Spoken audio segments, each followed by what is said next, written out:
This is a podcast, not a news broadcast. We will report situations that are currently out and available for public access. No one on this platform is claiming to be a journalist. We are a group of individuals giving our opinion. Enjoy the show. But it's static. You said it again. Yeah, but you guys gotta keep me serious. You can't put his name in here. My man, but he don't know yet, so. That's not crazy. That is not nothing. That's totally normal.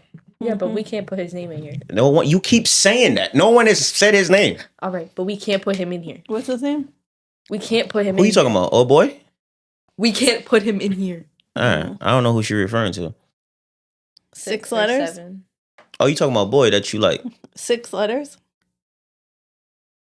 She's really counting. Yo, she's a genius. You are the best. Yeah. Did you have to count twice? I counted 3 times because I forgot one of the letters. I'm sorry, guys. I don't know how I made it this far. Yo, the school system Homeschooling is looking way better. The school system is crazy. Every day. All right, let's get this going, man. We got a lot this episode. Jesus. Homesick Podcast. This is Homesick Podcast. Yes, it is.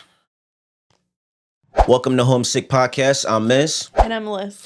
And I want to thank everybody for listening to this little podcast of ours. It's highly appreciated. What is the face? You know, I just realized you two aren't the only ones with a mic anymore. So why don't I get a hi? I'm Liz, and I'm production. Like, why don't I Your get name is production. There you go. All right, there you go. You just introduce yourself. Okay. Fantastic. Wow, congrats. Jumping right into this, I want to give a rest in peace to Wiz Khalifa's dad, Lawrence W. Thomas. He suddenly passed at the age of 63. No info on the cause of death. Wiz posted about the sad news on social where he left a message for his dad saying, "I always love him, miss him, and be grateful for the things he taught me." That's so sad he's so young. I feel like I always say that. Why is everyone dying so young? Well, like you pointed out last episode, and then we even read it too, where they're saying pretty much middle age used to be, 50? Mm-hmm. And now it's jumped up to 35? Because they're 37 or 38. Yeah, because now people are living up, the max is like 77. That's crazy. It's because all the nonsense they put in our food. Oh my god. What? She could talk about this for days. But it's the truth, though. No, I don't think that's true. They're speeding up production and a lot of seems stuff. like the stuff that you grow yourself. I was just talking about this with my mom. It's the truth. It's the stuff they put in our food. Yeah. Speaking of, I want to shout out my father. I don't really talk about him too much up here. Shout out to my family all in general. Y'all are so childish. It's not even funny. Let's talk about the Super Bowl. Well, not too much about the game because that's not what nobody's really talking about. Well, congratulations to the Seahawks for winning 29-13. Underdogs. And underdog, the Patriots. Drake May. Oh my god. That's all he kept talking about. That's the reason why I said that. Well, let's talk about what everybody was talking about. Bad Bunny performance. We know a lot of people talked about they're going to watch the TV. They're going to walk away. They're going to use this time to go do something. And honestly, I don't get what everybody's so mad about. Because like we discussed, Bad Bunny didn't put himself on stage. He was voted by a committee. They put him on stage. He performed. He did his best. And let's not forget, all these people that's talking about that's not American, Puerto Rico is part of the United States. So, I think more of the uproar it was just in Spanish. I get that. But even it was entertaining. I don't know what he was saying, but it was entertaining. My point. It was entertaining. And that's what we said before when he announced that he was going to perform, that people should tune in. It's going to be an entertaining show. He got his shit off in the show. Like, he was doing the same, making his subliminal gestures and stuff. I read a lot of things was being said and displayed throughout the performance, just like how we noticed it with last year's performance with Kendrick. He was speaking on, I guess, the stuff that's going on in Puerto Rico and the matters that it's facing right now. But as a performance, I thought it was good. It kept me intrigued. The elephant in the room, nobody understood. Well, a lot of people had problem understanding what he was saying, but it was just for the entertainment. Right. He did it for Puerto Rico. I seen something that they were saying the people there, because it was more he performed for the camera, really. Right. And someone did a video of the halftime show from the stands, and all you seen was like the palm trees, like the grass. From their angle when they looked down. You didn't really see any show. I didn't know there were people dressed as grass. Because they said that it would have taken too much time for them to get that off of the thing. That's why they said they wanted people to wear the grafts. I'm pretty sure there's like a certain limit you could have on like prosthetics. Yeah, they thought it was going to be like, well, it was easy cleanup apparently. Yeah. Is what they said. Yeah, so congratulations to Bad Bunny. I can't wait to see, because they said next Super Bowl should fall on Valentine's Day. Did you say there's a petition for Backstreet Boys? And they said if they perform at the Super Bowl? Yeah. And I'm 100% for it. Jesus. And they said that if they get it, they're going to bring out all like the 90s and 2000s, like those type, like Britney Spears and I guess more 2000s. But yeah, like Britney Spears in that era, they're going to try to bring out all them artists. But they're petitioning for it themselves. I'm excited. I'm glad you brought that up, because performance-wise, he brought out Cardi B. I mean, not Cardi B. He should have brought out Cardi B. That's what my brain is saying. He should have brought out Cardi B. Yeah. She was there. Right. And Lady Gaga performed, which a lot of people had issues with too. But I thought that song was because I was saying, it was a duo song. They just had her performing the song. And it just was out of place, in my opinion. Like, they could have had him, artists he worked with in the past, come out and do that. You worked with a ton of artists. That's too. what I was. And to have Cardi B there and not have her perform with you, that was just the weirdest thing to me too. For sure. And Ricky Martin. Yeah, he did perform, yes. Mm-hmm. Overall, good performance. I have nothing negative to say. Like I said, if you want to blame somebody, you can't blame Bad Bunny. You can't give him the shit. He was chosen to be on there. He performed. He did his part, and that was it. Right. That's how I look at it. All right, moving on. I have here Wendy Williams' father, Thomas Williams Sr., passed. Nuh-uh. Yeah. Oh, my God. He died just days before his 95th birthday. No cause of death has been released. Oh, my God. Poor Wendy. Yep. Oh, I honestly did not know that. Yeah, and condolences to the family. Everybody heard this passing. James Vanderbeek passes at the age of 48 due to a battle with stage 3 cancer. Yeah, that I did hear. And there's a lot of stuff. Sad to say the man passed, but there's a lot of nonsense going on behind the scenes with the purchase of the ranch.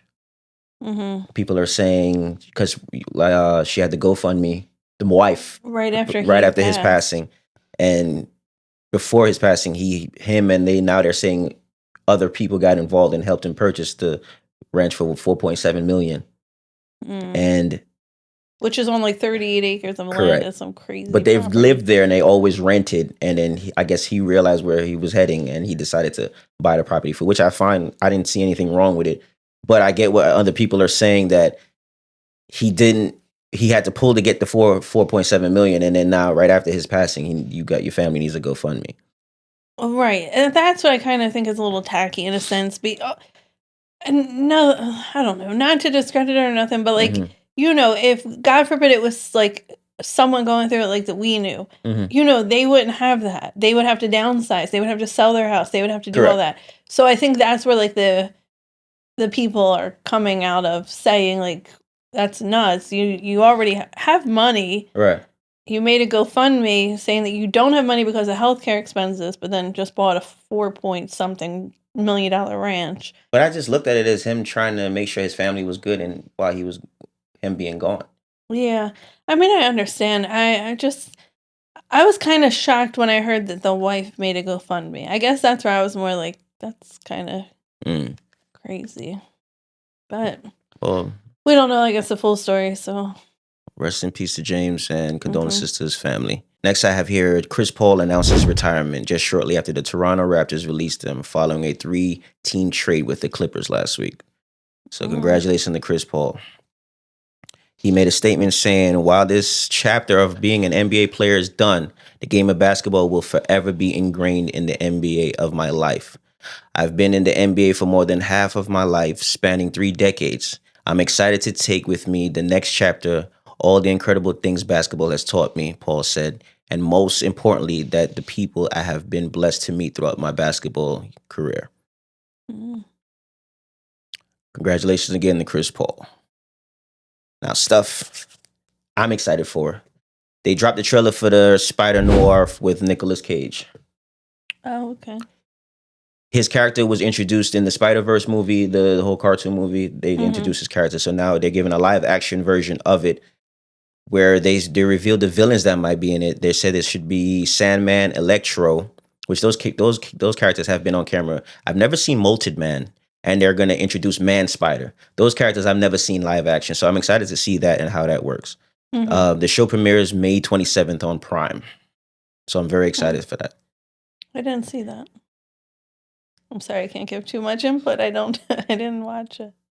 You never seen the Spider-Verse? No, we've seen the Spider-Verse. No, that's what I'm saying. The trailer. They dropped the trailer. Yeah, sorry. I didn't see it. Well, did you see that they're making a John Wick video game? No. Well, they're making a John Wick video game. It's been announced. All right, that's all my top of the show stuff I have here. Now moving on to music review.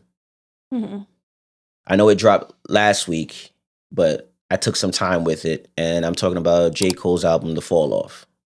This is rumored to be his final work. It's a 2-disc album that showcases a noticeable shift in Cole's tone and delivery. Disc 29 narrates Cole's return to his hometown at the age of 29, while Disc 39 recounts his return now older and wiser. Overall, Cole's flow has become more aggressive and deliberate, and his storytelling eludes wide-eyed optimism. The album's beat selection maintains a 90s underground vibe while still featuring classics like Run a Train. It's not what you think it is. Who the F is You, which flips the notes on Mobb Deep's Drop the Gem on him. Out of the 24 tracks, I find the first half to be the standout. The album boasts a strong lineup of producers including T-Minus, Boy Wonder, The Alchemist, Jake One, Beat Butcher, and Cole himself, among others. Additionally, there are limited features with appearances from Future, Burna Boy, Thames, Erykah Badu, and P.D. Pablo. Wow. Yeah. Where's he been? North Carolina. I like him. He's freaky. My personal favorites include 2-6, Safety, Run a Train, Poor Thing, Lifestyle, Old Dog, I Love Her Again, and Who the F Is You, and Bunt's Road Blues. While The Fall Off may not be Cole's best album, if it were condensed, it might have been. The album didn't require 2 discs. That's my opinion. I think it could have been condensed into a smaller 1-disc album. The 2-disc, certain tracks I didn't think he needed. I think he just threw everything on this and said, I'm giving, which is good for fan base. You're giving your fans music. Especially but you said it's a final. That's probably I don't believe it's actually his final. I think it's rumored to. They saying it's going to be his final, but I don't think. What I'm impressed with is his whole album release run that he's doing. He's driving from different towns, different cities, and going and doing the out of the trunk setup. That's pretty awesome. He hasn't come to South Jersey yet. He was just at Rivers Casino in Philly. Right. That's right there. You could have hopped the bridge and been right here. So what far, was he coming to South Jersey for real? Like where? I mean, on your way to North Jersey, you could have cut through here. I don't know. He went to North Jersey. I'm pretty sure he's gonna go to New York.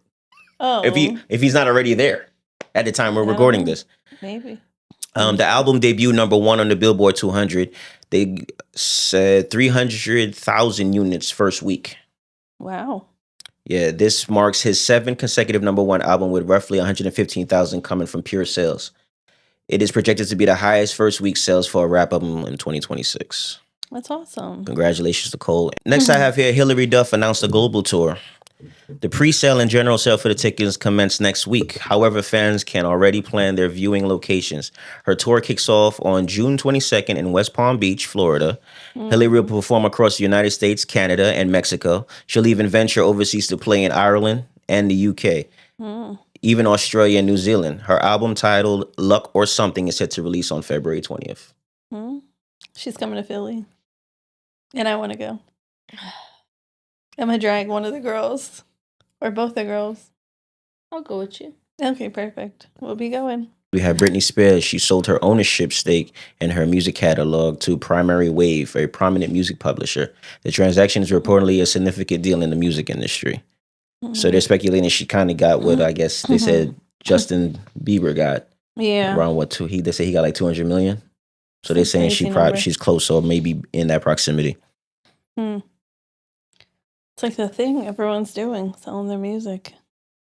I don't know. I guess with how music is now purchased and listened to, and how people are accepting it, I guess it has to do with that. Why people are not getting that money, that revenue they used to get from when actually physical copies, when you have to go to the store to actually get an album. So I guess that's kind of hurting a lot of people. And plus, when was the last time Britney put out music? Yeah, I know. It's been a while since Britney dropped an album. Mm-hmm. Sure. More music. We have A Boogie with the Hoodie dropped a new 6-track EP called Before Artistry, featuring collaborations from Kyle Rich, Trippie Redd, and Zeddy Will. This project acts as a teaser for his upcoming album and marks a significant milestone in his 10-year career. I listened to a few tracks and it was going good, but I'm not more on the harmony rap music, the singing type of music, the rap style that these kids are doing now. Like, that's not really my thing, but it was going well, but it's not really my cup of tea. Next, Mike Will, in collaboration with YoungBoy, Never Broke Again, and Chief Keef, is set to release a new single titled Rooms. This track is a part of an upcoming album, Reset, which is scheduled for release in March. Then I have here TDE's Isaiah Rashad asserts that his upcoming studio album titled All My Heroes Are Junkies is his most accomplished work to date. The album is scheduled for mixing and mastering soon.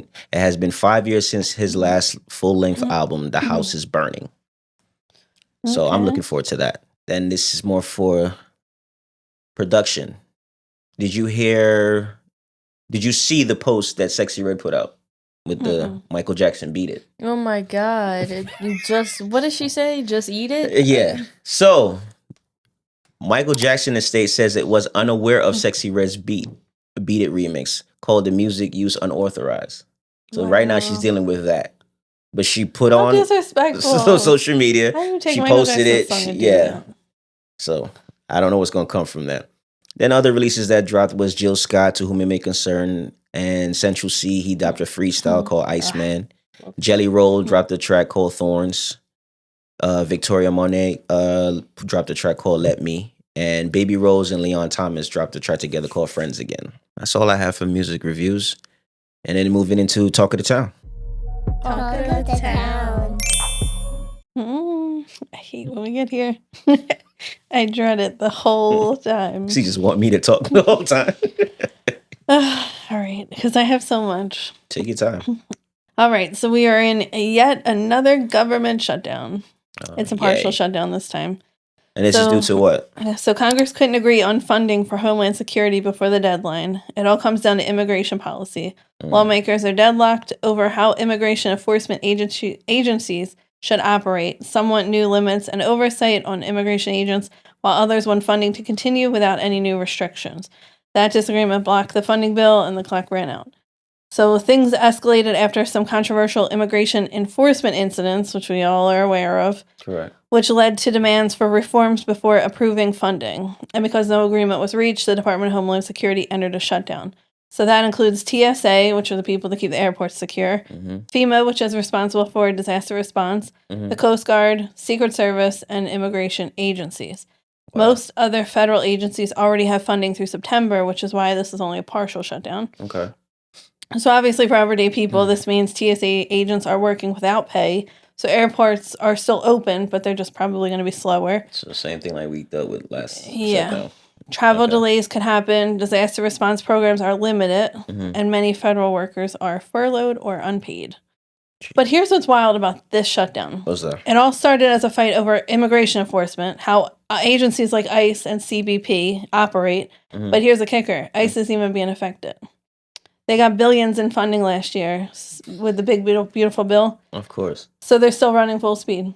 So this shutdown isn't even affecting them, which is really annoying. It seems like they're like the men in black that run outside the government. It seems like it's crazy. No, they're not running outside the government. It was included in the last act. What gets me is this shutdown, I don't think should have happened. You know, that their funding came from that bill last year, the end of last year. So they couldn't come to some type of agreement just to get it where it didn't shut down? Because as usual, this doesn't affect any of the members of Congress. It only affects everyday people. It's almost like somebody's trying to purposely do something to show some type of inconvenience. Yeah, they're holding on to this because they're just... I get what you're saying. Yeah, it's just a pain. So I pretty much just said this, but meanwhile, the shutdown's hitting the parts of the government that affect most of us. And I say this every time the government does shut down, that Congress shouldn't be paid until they come to an agreement. Correct. Congress is currently on recess, and some attended an international security conference. They're not even here. Because of that, experts expect the shutdown to last at least through next week, possibly 10 days or more before Congress reconvenes and tries to pass this deal. Isn't that ridiculous? But I guarantee you, if they weren't getting paid, it wouldn't be a 10-day. They wouldn't have taken research. They wouldn't be an international conference right now. The last time. If it affected them in their pockets, there wouldn't even be a shutdown. Right. That's the thing. And that's what really annoys me, because why do everyday people have to experience this? Yeah. Because it's not fair. It's a behind the scenes, it's a tactic. It's literally a tactic. It's so annoying. It's to inconvenience others, so then it could raise awareness on something else it's like the sleight of hand. They want to do all this when there's something else going on the side. That's really what it is. That's exactly what that is. Yep. All right. So staying on the same track of this, I figured I'd talk about the bill that's quietly becoming one of the biggest political fights in the country right now, the SAVE Act. Okay. We kind of talked about this. It stands for the Safeguard American Voter Eligibility Act. And at its core, it's really about one question: who should have to prove they're a U.S. citizen before they can register to vote? So if passed, the SAVE Act would require people to show actual documents like a passport, birth certificate, or naturalization papers to register for federal elections. Right now, in most places, you just check off a box affirming that you're a citizen. Under the proposal, that wouldn't be enough anymore. Okay.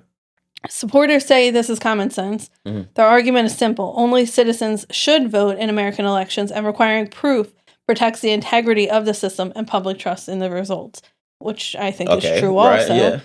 They also point out in America, Americans should vote in America. Yeah. Right. And then it wouldn't have any doubt. Exactly. Yeah. They also point out that you already need ID for many everyday things like flying, banking, even buying certain products. So voting shouldn't be different. Yeah. Now, the opponents say the issue isn't the idea of proof itself, it's access. They argue that millions of eligible Americans don't have easy access to documents like passports or birth certificates. Why not? Where are they getting this information from? That's what I would like to know. That includes elderly voters, low-income Americans, people born at home decades ago without official records, naturalized citizens, and even married women whose names don't match their birth certificates. Critics worry the law could end up making it harder for legitimate voters to register. There's also a deeper historical tension here. Some civil rights groups say strict ID rules can disproportionately affect minority communities, pointing to past voting restrictions that targeted those same groups. Supporters reject that, saying the requirement would apply equally to everyone, regardless of your race. So the debate isn't really about whether voting should be secure. Both sides agree on that. It's about where the balance should be between security and access. As for where this bill stands right now, it has already passed the House of Representatives by a very narrow margin, and it's now in the Senate where the future of this is uncertain. It would need enough votes to overcome a filibuster, which is a really high bar. Right. Similar versions have stalled here before. If this did become law, the biggest change wouldn't happen at the polling place. It would happen before you even get there. Voting itself wouldn't require showing proof every time, but registering, updating your registration after moving, or changing your name could require citizenship documents. Online and mail registration could become more limited, and some people may have to register in person. So some states would also have less flexibility because a law would create a single federal standard instead of different rules in each state. So it would be one set standard instead of every state having their own rules. That's perfect. For voters who already have a passport or birth certificate readily available, it really would just be a minor inconvenience. For others, it could mean extra steps, delays, or difficulty getting registered at all. So I did look this up because I wanted to know other states. So Mexico, they actually have one of the strictest voter ID systems in the world. Okay. To vote in Mexico, you have to have an official voter ID card. It's not optional. You can't vote without it. Okay. Mexico adopted strong voter ID requirements to prevent fraud after decades of election controversies in the 1900s. Okay. The card includes your photo, your address, your signature, unique voter number, and security features. It's considered one of the most secure voter systems globally. Okay. So I'll definitely keep watching and see what actually comes from this in the Senate. I don't think this is a bad idea. I don't think so either. I did have to show ID to buy the kids' cough medicine the other day. So I feel like there's minor things that I have to show identification for. Yes. Now, why would something that as important as an election that you shouldn't have proof that you're an American, especially due to what has transpired that we see has with happened. elections determine power. Exactly. So that's what doesn't make sense to me. Like, that's a big deal, and that should require an ID or some type of proof. I agree. I don't get why anybody would oppose to that. What is that taking away? If you're already an American citizen and you have your stuff in order, all it is showing identification, verifying who you are, then you go and vote. Right. Why is that hard? Now, since they touched on, they feel like it would be hard to get access to these documents and might make it inconvenience. I lost all of ours. I don't know what I did with our birth certificate, social security cards, everything. Mm-hmm. I had to go do all that. The ones that were out of state, all I did was online. I ordered it. It came shipped to our house. And the most I paid, the most I paid for all of ours was $25. Okay. The ones I could get locally, I went to the building and got it and walked out same day with it. Like, even our marriage certificate, I had to get another one of that. I went to where we were married and got it. I don't think people should look at this as an inconvenience. You obviously see what the time we're living in. You see what's going on outside your window. You're understanding. You're more involved now. You physically see what's going on. Mm-hmm. This is just steps to assure that this doesn't happen again. Right. That's all it is.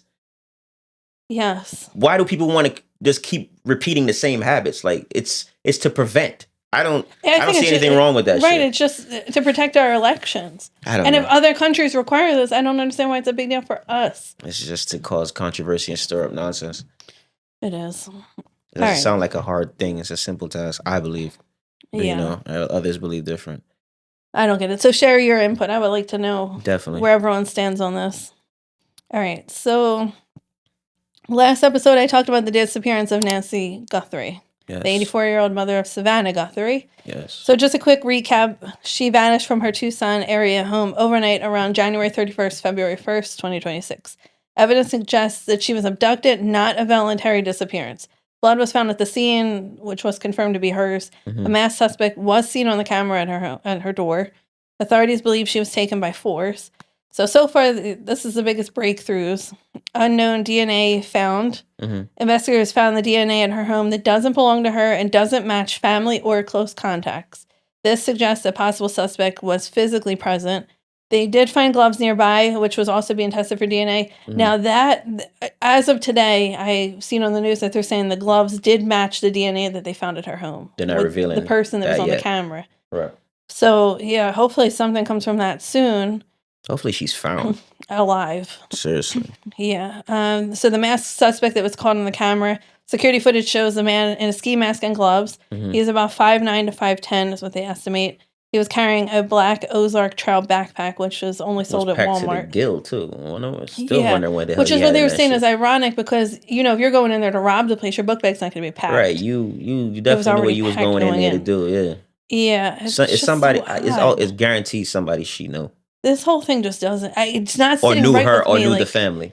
Yeah, it's not sitting right with me for sure. Mm-mm. He was seen tampering with her doorbell camera before she disappeared. That's currently the strongest lead. Mm-hmm. SWAT raids and detainments, but no arrests. So there was police activity near her home that includes SWAT operations. Several people were detained and released. No one was charged yet. Investigators did seize a Range Rover connected to the case during a late night operation. I didn't see that. I think it was Friday. They detained 3 people and they took the Range Rover that belonged to one of them, but they were all released. I don't know what. One guy I did see made a post about it and he was explaining how scared he was and so confused and lost. I don't know. And I don't know if they gave the Range Rover back. They're not releasing anything as far as what they found in the car. Now, they did hold up a sheet. I was telling you this. They did hold up a sheet before they opened the back of the Range Rover, and the sheet was like 8 feet long. So the people in the news were like, if you're going in and see like a phone or something in there, why do you need 8 feet of sheet? Right. So but they haven't said they found anything. So it's really all just speculation at this point. The reward was doubled to $100,000. The FBI increased the reward to try to generate tips, which they are saying they received tens of thousands of leads so far. Mm-hmm. And they said they're going through all of them.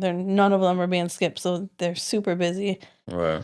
There was a lot of fake ransom messages, which complicated the case. A man was charged for allegedly sending Hook's ransom texts to the family. He was not involved in the kidnapping. He reportedly did it after following the case online. That slowed investigators. Right. Yeah, and added confusion. Stupid. The strange twist that the investigators are dealing with, they're saying that there's a conflict between the local sheriff and the FBI.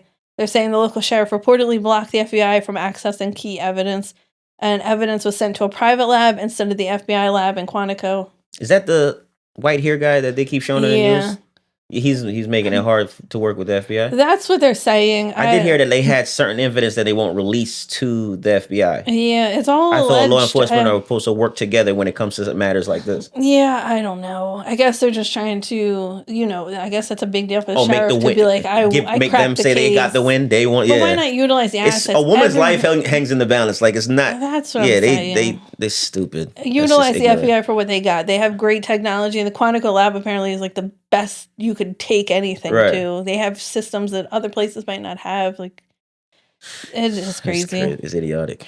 So the evidence that was found miles away, possibly tied to the suspect, like the gloves that were discovered up to 2 miles from her home, suggesting the possible escape route and potential secondary crime scene. So as far as where the family stands on this, her children, including Savannah, have publicly pleaded for proof of life, information from anyone involved, and a safe return. Authorities say they're still treating this as a rescue mission. So the biggest unanswered questions right now, investigators still don't know who the masked man is, whether this was targeted or random, if she's still alive, because they have not given any proof of life as far as the public knows, whether more than one person was involved. So bottom line, no arrests, strong evidence of abduction, one main suspect on the video camera. Investigations still very active. Considered one of the biggest active missing person cases right now. Yeah, it is big news. It's everywhere. Yeah. I really hope they find her. And I know. That's crazy. I just seen they had a helicopter, and because her heart, what is it called? Pacemaker? The pacemaker obviously disconnected from the phone. We know that. But they were interviewing a doctor on the news, and the doctor was saying the pacemaker doesn't need the phone to work. Like, it has its own battery and all that, so it's still doing it. So the helicopter had something that would track the thing under it. So they were flying low around the house, around the desert, around her house, trying to see. But as far as the public knows, they haven't said nothing if they found anything. But it's really sad. It is sad. I can only imagine what the family is. Like, it's just so odd. Who kidnaps an 80-something-year-old? You know what I mean? Like you definitely want answers to understand what was the game plan for all of this. Right. Hopefully it's a happy ending and everything is... Some of these leads lead to somewhere. That's all I got. Great talk of the town. Thanks. All right, moving on to entertainment news. Former Dodger Yasiel Puig was found guilty of obstructing justice and lying to federal officials in a Los Angeles courtroom. This conviction is related to an investigation into an illegal gambling operation. They cracking down on all this. As a result, he faces up to 10 years in federal prison for the obstruction of justice charge and up to 5 years in prison for the false statement charges.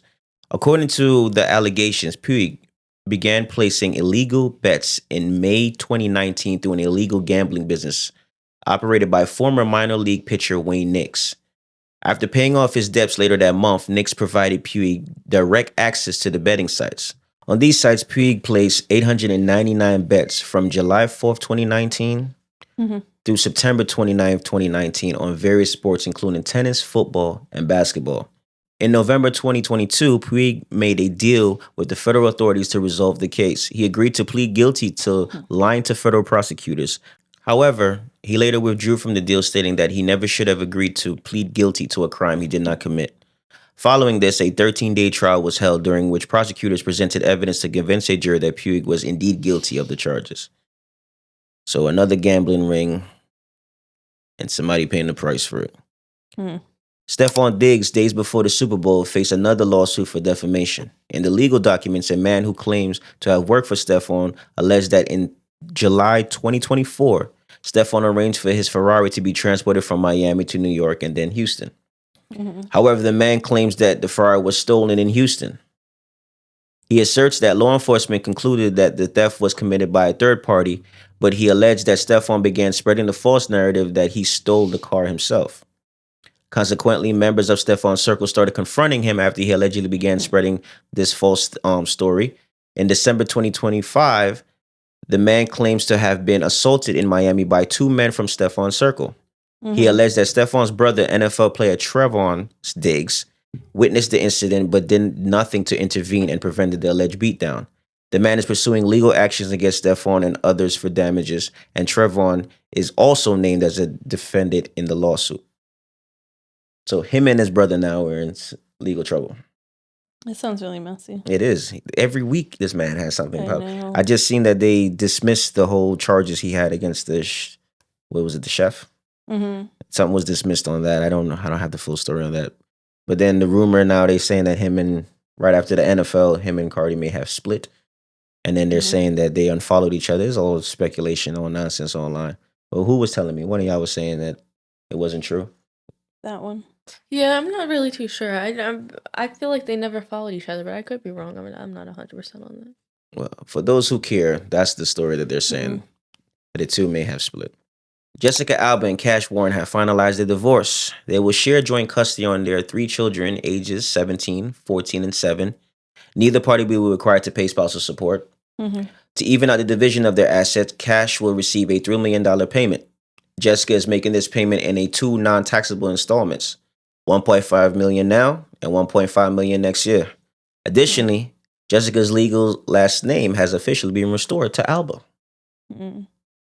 I would like to know what happened between them. I love them together. Yeah? Yeah. I don't really know too much about him. What was he known for? I mean, I don't really know. Okay. Why are you asking me? I don't really know, but I just thought they were a cute couple together. Okay. And they had kids around the same time we had kids. Oh, okay. Like it was just... Yeah, we just don't share the financial part of their life. I wish we did share that one day. Too Short is in the news. He believes that not only rappers, but all Americans should keep their political views private. I agree. He then reminisces about a time when fans didn't care about their favorite artist's political beliefs. Mm-hmm. I agree. Short argues that America was better when celebrities voted, supported their causes they cared about, and didn't make politics a part of their brand. Right. I can't stand when celebrities endorse politicians, either side. You're right. However, he acknowledges that this is no longer the world we live in, and he believes it's a significant problem for hip-hop and beyond. It is. I definitely agree with that. It should be separate. It should be entertainment and politics. It should be... Right, because celebrities aren't dealing with the same things everyday Americans are dealing with. No, you can't even put yourself in the same category. Right. I agree. I definitely agree. Next I have here, in the David case. Remember that situation? Yeah. So prosecutors want to call the singer's mother and father and brother to testify before the grand jury in California. The family is claiming a court order summoning them to testify in California violates their due process rights. I think this needs to come to some type of finalization. As I'm saying, I feel like they kind of dragging their foot on this case. It's like almost like everything is working in this guy's favor. It violates their rights, but what about the girl? Right, that lost her life. Dead, and no one knows what happened. I'm never gonna.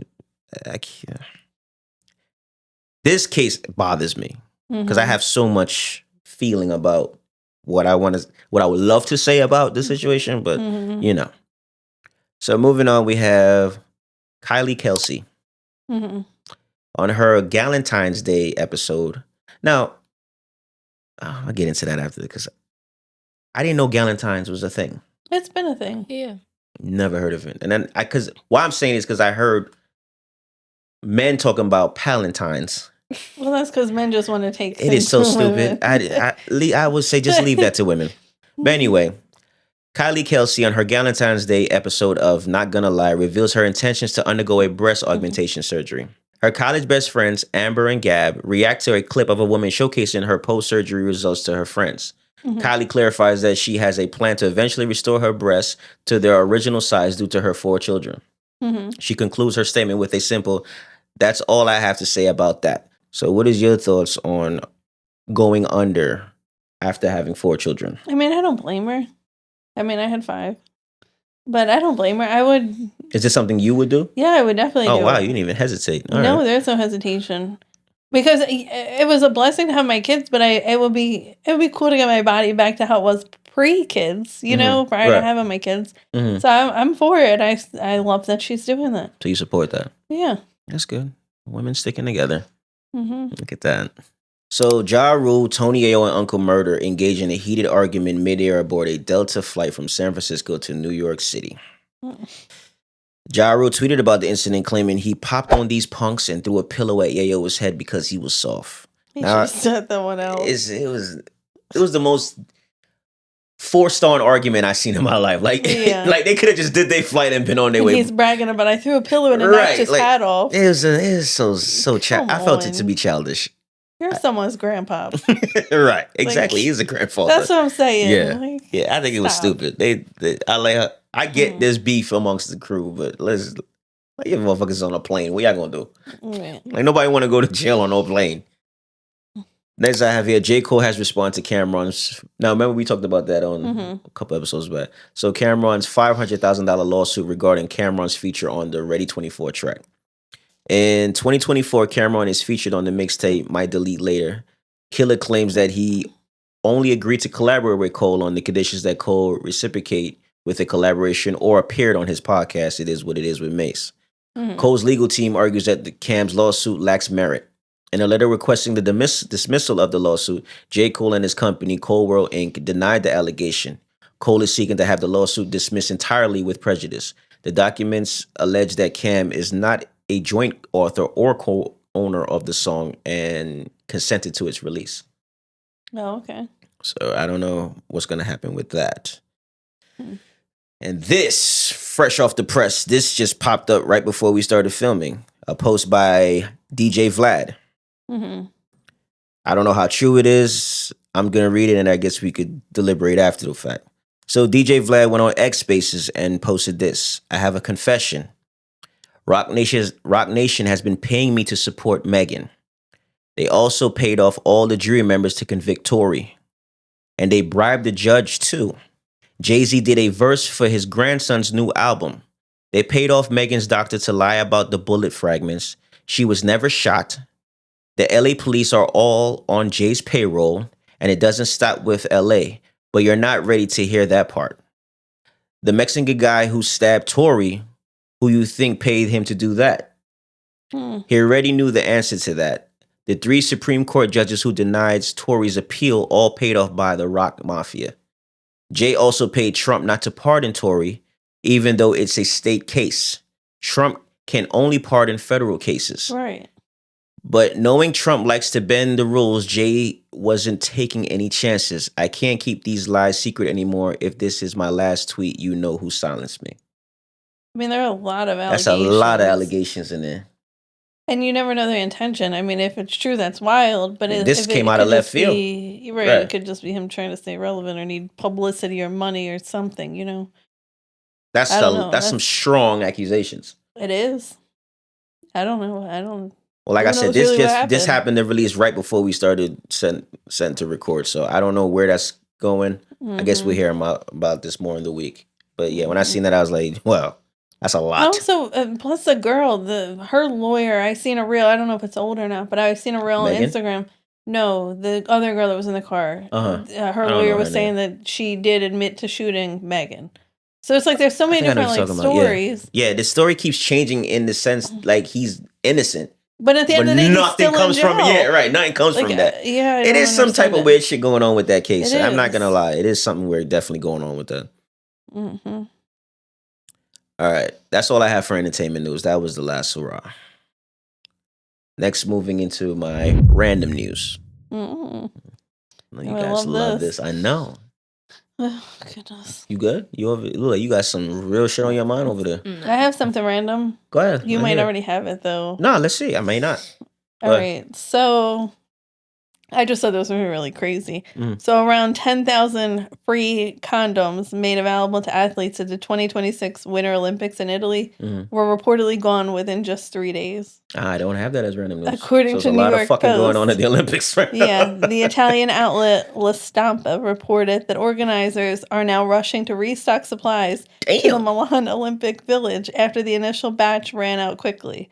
The supplies ran out in just 3 days, one unidentified athlete told the outlet. They promise more will arrive, but we don't know when. This year, about 10,000 condoms were distributed to nearly 3,000 athletes. That's a significant drop compared to the 2024 Paris Olympics, where roughly 300,000 condoms were provided to around 11,000 competitors. So they just always been dropping off condoms at the Olympics? Yeah, since the 1988 They encouraging safe sex at the Olympics. That's Seoul great. Games. Olympic organizers have supplied large quantities of condoms in the Olympic Village to promote safe sex among the athletes.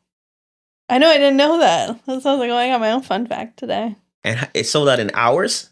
I mean, Within 3 days. 3 days, they got rid of 3 days, 10,000 condoms. Damn. Yeah. Motherfuckers like, I can't wait for this Olympics. Like, wow. Yeah. That's nuts. Mm-hmm. Nah, I didn't have that. Yeah. You got something before I start this? Yeah. What is that? So, at the Olympics this year, actually, on live TV, a guy confessed to cheating on his girlfriend on live TV. Oh, I seen that. He said his words, I met the love of my life about 6 months ago. 3 months ago, I made the biggest mistake of my life. I cheated on her. He told her about the infidelity weeks before the Olympics, and he said it was the worst week of his life. And he wished he could share this Olympic moment with her, but he couldn't because he cheated on her. But he decided to do this on live TV. Yeah. Somebody participating in the Olympics? Yeah, he won. Yeah, he went on camera and stated that he cheated on his girl? Afterwards, they were like, congratulations, whatever. And he was like, I have to say this. Really? He won a bronze medal. Yeah. And confessed that he cheated on his girl. He made a comment, too, like, I hope she's watching, but probably isn't watching. But how is that going to make her say, I want him back? Yeah, she responded saying that it's hard to forgive him and that she didn't choose to be put in that position by his public confession. Yeah. How he thought that was going to go? I don't know. That was the worst time to do that. I guess he wanted the public platform. So that's like, I went it. Yo, I just want to apologize for cheating. Yo, baby, are you listening? I want to apologize for cheating on my wife. It's kind of the same thing Chris Brown did with Karrueche. Remember in the song that Chris Brown did? He yelled out, you want me to say my name, Karrueche? But it was too late. They already weren't together. He was like, you want me to say your name? And it did nothing to that. She never took him back after that. Like, it was too little too late. That's just stupid. I don't like that. I think that was dumb on his behalf. Mm-hmm. It's just like it was. I don't get the mindset on that. That was just dumb. Yeah, it was pretty random. What man decided I'm going to public? First of all, you embarrassed to the situation. Yeah, you desperate. I want to say that I love my woman or something like that, and that's it. You ain't have to go into what you. It just looks. It sounds stupid. Can't piss me. Fuck off how stupid that shit was. It's like, how idiotic are you? You dummy. Why would you go on national television and put your... So on top of her being cheated on, you made it public that you cheated on your girl. He's apologetic. Like, he didn't mean to. All right, my turn now. A friend writes recently, my guy discovered his girlfriend keeps a personal diary where she writes down every single time he offends her. Now he's confused. Should he keep trying or see these as red flags and disengage? Why is he reading her diary? I don't know how he came a hold of the diary. But why are there so many times he offends her that she got to write about it? Well, this is true, but I'm the biggest advocate for getting a diary. Yeah, but let's look at the mindset. The first thing you went to is why is he reading her diary? Yeah. The question is, why is she writing down when he offends her? Because certain people, like, that's how they get through, like, journaling. Some people, like, you've never heard of people waking up journaling. My family doctor advised that, like, if, like, you're, like, high stress or anxiety, he said write it down. Because if you get really into think journaling, about it stimulates your brain differently. Because as you're writing out the situation, you think of this. It's almost like talking through it. Yeah, you think of it in different perspectives. So this is what she's doing. That's why I see going through it. Regardless, whatever they're... I mean, if he's well, it's not explaining how he obtained the diary. But why is he so, like, a villain? Why is he going through her stuff? Yeah, but the question is, his friend is asking, should he see these as red flags or he should just walk away? I mean... I don't think it should make or break the relationship. It shouldn't, because truthfully, if he didn't see that, he wouldn't have even... Not only it wouldn't have been a thought if he didn't see the book. Yeah, I think he's more worried about the things that she wrote than that offended her. Well, that's it, but then that's her business. Right. And not only that, I feel if you guys are at this point where you're able to, like, do all this, I feel like you guys got through some of the stuff that offended her. So why are we, like... Right. Like, you know what I'm trying to say? Yeah. I don't know. Myself, I see something like hypothetically, I stumble on something you write and you have all the stuff in there. I don't look at it as a red flag. I don't know how long these people have been dating. See, certain things are not in the factor, like how long you've been together and stuff like that. If this is fairly new and you know to yourself you can't deal with it, I would just say be done with it. It's a fresh new 6-month relationship. You could walk away from something like that. But something as like a year, 2 years, 3 years, and you stumble on something like that, I wouldn't look at it as a red flag. I more look at it as, okay, this is how she's getting it out. And I probably would have felt the way that you couldn't come to me and discuss any of these things with me. Me, that's just me speaking on the behalf. But I don't know how to direct this person or give advice to that kind of situation because I don't know all the information on their relationship. So I don't think it's a red flag. On that case, I don't think it's a red flag. Moving on to some more random news. A first of its kind male birth control pill just cleared its first human safety test, raising hopes that it could soon open the door to a new era of contraception. It's about time. I don't know if I would take a male birth control. But why? Women do it all the time. To take a birth control, right? But men shouldn't. I've been on birth control most of our relationship. Y'all putting words in my mouth. I never once said that I think women should only with birth control. I said me. I don't see me myself taking a male birth control. Say less. But I honestly, I feel like that makes more sense. I'm done taking birth control. All right, I don't know where you're going with this one, sweetie, but I feel like that makes more sense though, because like I don't know, it just makes more sense to me. All right. Like, this is your big like no, moment? because if you think about it, like why is it the woman has to like carry all that and then men can go still out there childbirth, right, and then the men got to go still out there like getting their like. No. I don't know what the rest of the world is deciding. That's what I'm saying. Right. You guys don't get anything. You can walk away from a situation. I just said me myself. I don't see me taking it. I didn't say there's men out there probably is looking forward to this. Yeah, I would imagine because then it protects the guy. It's no longer depending on the woman. I need to know more things about it. I need to know the percentage rate. You cut me off, but what I was saying is, you know how some women are like, oh yeah, I'm on birth control, and then come to find out they're not on birth control. This would be a reassurance for a guy. But then it would turn around and be a guy saying he's on birth control. Well, this is true too. So either way it could go, but that's not a bad idea. Research says Gen Z is the first generation to officially be dumber than the last. What? A neuroscientist told Congress that Gen Z is the first generation to score lower on school tests than the generation before them. Dr. Jared Cooney Horvath said they did worse in areas like attention, memory, reading, math, and overall thinking skills. He believes this is partly because Gen Z grew up with the constant screen time, spending many hours a day on phones, tablets, and computers. He says too much time on screen can make it harder to focus and learn deeply. And he thinks the schools should limit screen use and return to more traditional learning methods like reading books. Nah, I don't think they should do that. Well, in New Jersey, they're getting rid of phones in schools anyway. I think that's the dumbest thing ever. Honestly. How's that dumb? Because if you really look at it, I don't think America's safe enough to get rid of phones. And since Valentine's was yesterday? Oh, happy Valentine's to everyone. I hope everyone had a great Valentine's and did everything they want. Mm-hmm. I loved our Valentine's Day. It was simple and to the point.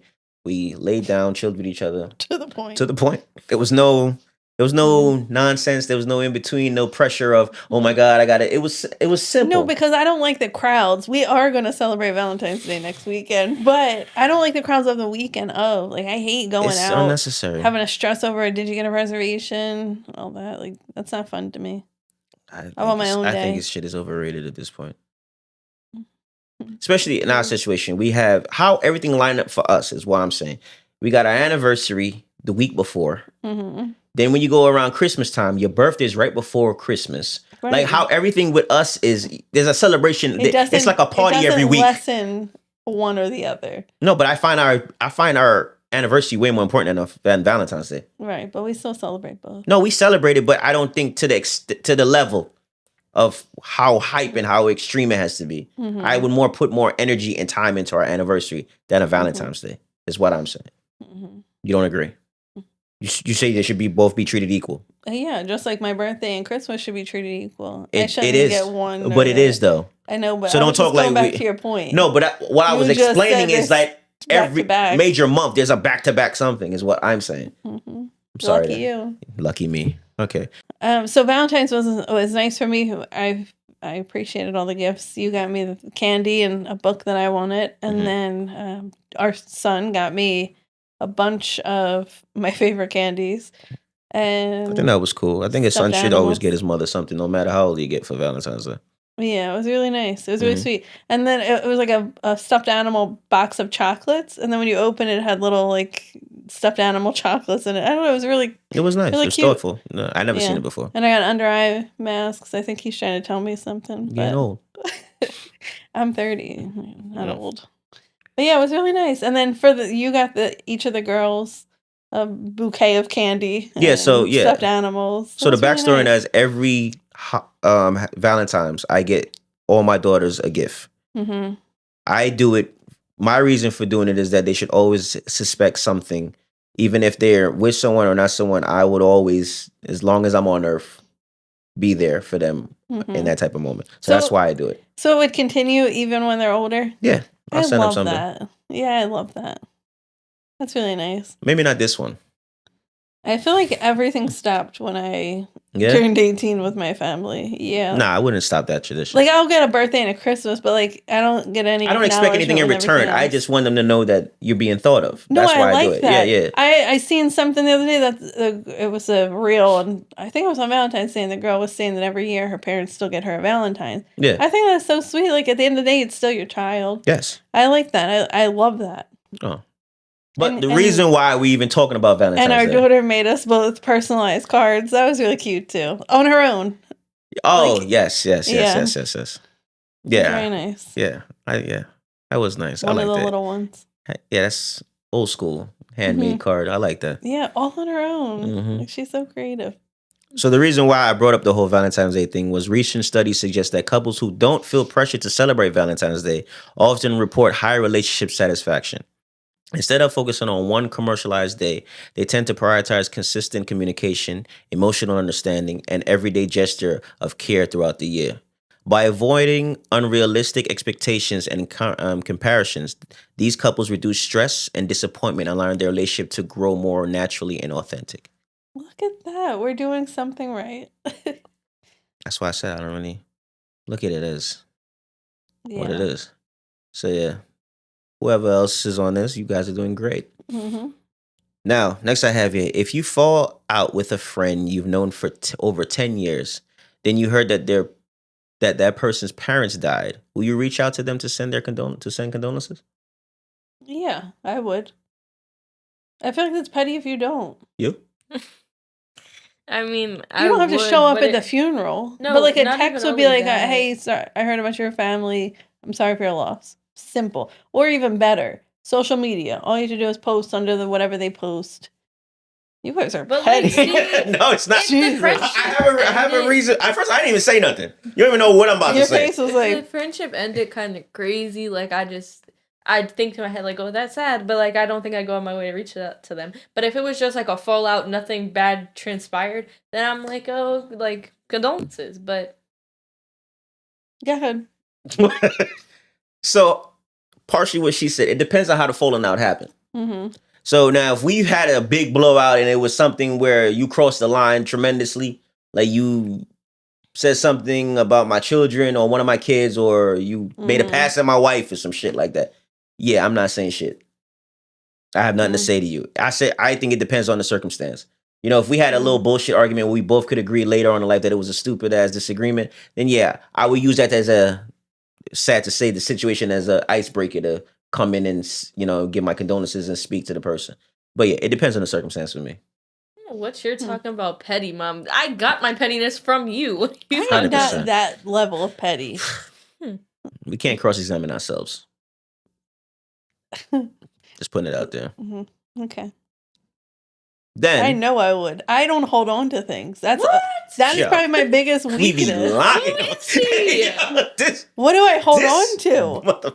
Mom, if somebody did something to you, you will hold on to that, and you'll be like, "Oh, I don't like her." But granted, you'll still be nice to like that. You don't like people that and it sometimes catches me off guard.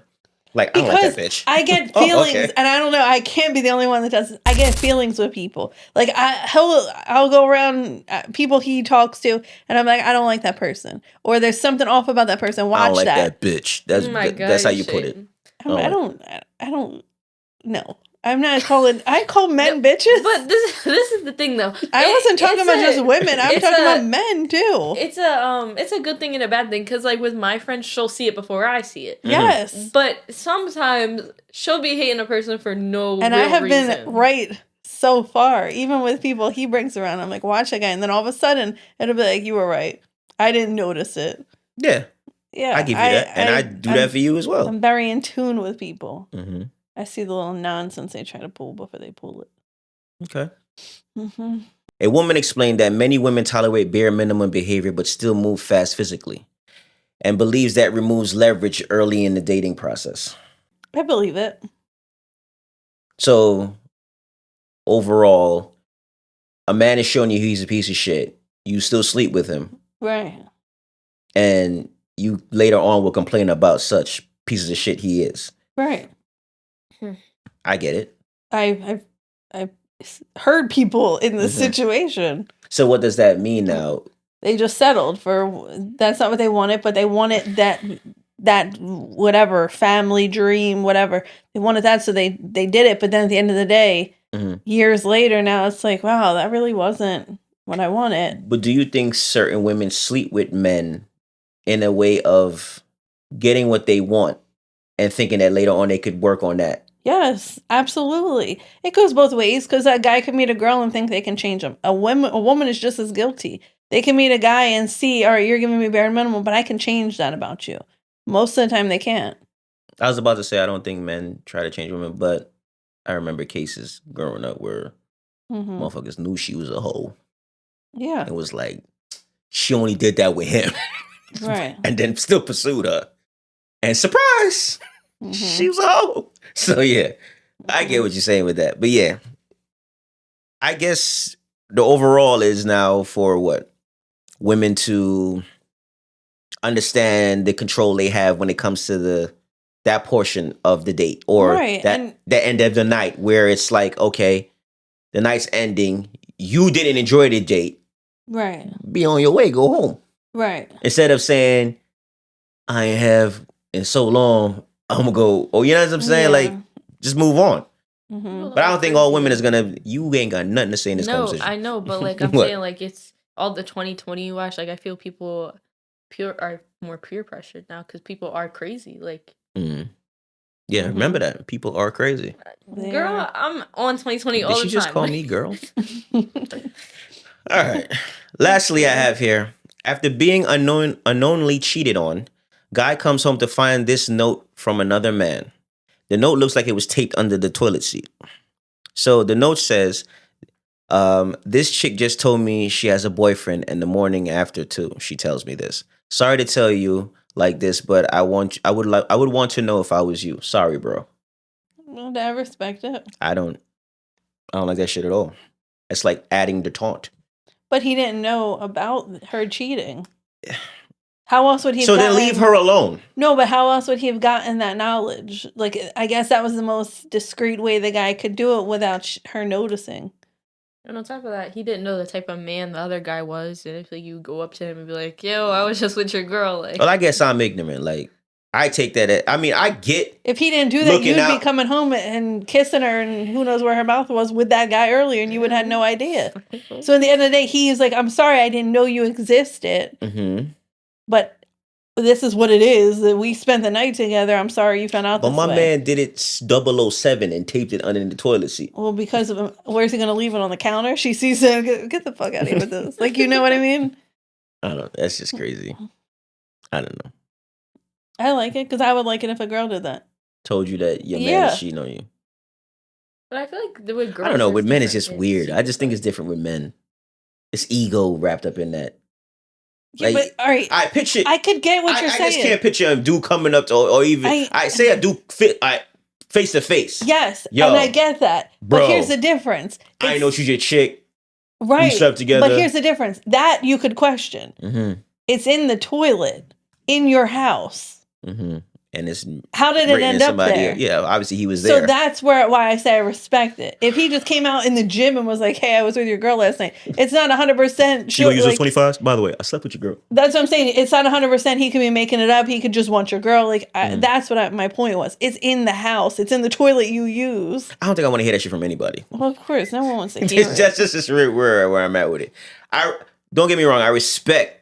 Yes, you want to know that shit. You don't want to walk around being nobody fool. But it's just I don't want to be told no shit like that.